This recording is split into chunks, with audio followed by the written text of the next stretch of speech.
একা একা হাহাকার, আজিজুর আজিজুর শোন, আমার হলুদ শার্ট তোকে দেব, কথা দেওয়া ছিল, বেহেশতে যাবার আগে নিলি না আমার দেহ প্রাণ। লিকলিকে লম্বা ছেলে, যেন একটা চাবুক, চোয়ালে কৈশোরের কাটা দাগ, মার চোখে আজও পোলা পান। 2012 সালের নবমীর ভোরে থমকে গেছে নীল লোহিতের কলম। তবু বাঙালির সাহিত্যের ম্যাটিনি আইডল বেঁচে আছেন তাঁর সৃষ্টিতে, তাঁর গল্পে, উপন্যাসে, কবিতায়। রবিবাসরীয় সন্ধ্যায় বাংলা একাডেমির সভাঘরে সুনীল গঙ্গোপাধ্যায়ের 91তম জন্মদিবস উপলক্ষে বিশেষ আয়োজন করে ভাষানগর নামে সংগঠন। একজন মানুষ শুধু সকালে লিখত, সকালে 2 থেকে 3 ঘন্টা, তো তাতেই বাংলা সাহিত্য ভেসে গেছে। আর আমি ছিলাম নিশাচর, রাত জেগে লিখতাম। তো সুনীল আমাকে মাঝে ঠাট্টা করে বলতো যে আমি 2 ঘন্টায় যা লিখি, আপনি রাত জেগে তো তা লিখতে পারেন না। আমি বললাম না, পারি না। একটা কম্পিটিশন ছিল আমাদের মধ্যে। সত্যি খুব খুব ভালো লাগলো। আমি মাঝে মাঝে ভাবতাম সুনীলের সঙ্গে আসে, সুনীলদের সবাইকে ভালোবেসেছে, চেষ্টা করেছে যে ওদের সঙ্গে এরা মানে ও সুনীল, কিন্তু আমি একলা বড় হবো এই জিনিসটার মধ্যে ছিল না। এই ছেলেগুলো আশেপাশে আছে, মেয়েগুলো, এরাও বড় হোক।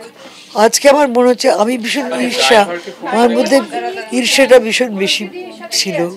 আমি সুনীলকে বড্ড পজিটিভ ছিলাম, আমার প্রেম বড্ড পজিটিভ ছিল। ব্যাকুলতা ছিল না চাওয়ার চেয়ে বেশি, আগুন ও জলে যেরকম রেশারেশি। কবিতা পাঠ থেকে স্মৃতিচারণ, সব মিলিয়ে এক অন্যরকম সন্ধে তৈরি হয় এদিন। আলিঙ্গনের ভেতরের শূন্যতা। এই এখন চারপাশে যে বাংলাকে যেরকমভাবে অপমান করা হচ্ছে, সুনীল গঙ্গোপাধ্যায় একটা উত্তর দিচ্ছেন। এই সময়ের কাছে এসে দাঁড়াচ্ছেন উনি। এবং সুনীলদা তো রাস্তায় নেমেছিলেন বাংলা ভাষার জন্য। তিনি যে রয়েছেন, বাংলা ভাষার ভেতর রয়েছেন, বাংলা ভাষাকে নিয়ে বেঁচে আছেন, এটাই হচ্ছে একজন লেখকের কিংবদন্তি হয়ে ওঠার ঘটনা। কেননা মৃত্যুর পরে একজন লেখক, প্রকৃত লেখক, জীবন্ত হয়ে ওঠেন। আমার অভিজ্ঞতা আজকের দিনে মন খারাপ তো হয়ই, কেননা সুনীলদার জন্মদিনে আমরা যতদিন ওকে পেয়েছি ওকে ঘিরে থাকতাম, ওর বাড়িতে আড্ডা হতো, খাওয়া দাওয়া হতো, কবিতা পড়া হতো, ওকে ঘিরেই সকাল থেকে রাতটা আমাদের কাটতো। এটা আমাদের পুজো পার্বণের মতো ছিল, এখনও আছে। কিন্তু সুনীলদার না থাকাটা যে কতখানি অপূরণীয় ক্ষতি, এটা মর্মে মর্মে টের পাই। কেননা অত চমৎকার, আধুনিক এবং উদার একজন মানুষ আজকের দিনে বড় বিরল। আজ সুনীলদা থাকলে আমাদের জীবনটা একটু অন্যরকম হতো।